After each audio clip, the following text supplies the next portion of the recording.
जळगाव येथील बोदवड शहरातून अतिशय धक्कादायक गोष्ट समोर येते। बोदवड शहरातील वॉर्ड क्रमांक 13 मध्ये स्वस्त धान्य दुकानदार यांनी लाभार्थ्यांची फसवणूक केल्याचा प्रकार समोर येतोय। इथे स्वस्त धान्य दुकानदार यानं लाभार्थ्यांचे थंब घेऊन धान्य गडप केल्याचा प्रकार उघडकीस आलाय। लाभार्थ्यांना शासनाच्या जीआरनुसार नियमितपणे गरीब कुटुंबियांना धान्य मिळणं गरजेचं आहे। मात्र लाभार्थ्यांनी रॅशनिंग दुकानावर याबाबत कारवाई करण्याची मागणी केली असताना इथे अजूनही कुठलीच कारवाई केली गेली नाही। तहसीलदार यांच्या दालनात जाऊन आपल्या लाभार्थ्यांनी थेट व्यथा सुद्धा मांडलेल्या आहेत आणि लवकरात लवकर आम्हाला न्याय मिळावा अशी मागणी केलेली आहे।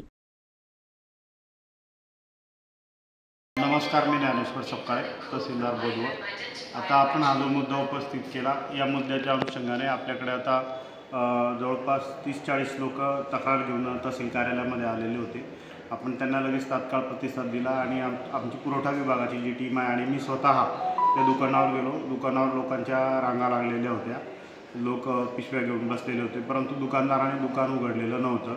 आम्ही दुकानदाराला फोन लावला, त्याला संपर्क केला, परंतु त्याला काही संपर्क झाला नाही।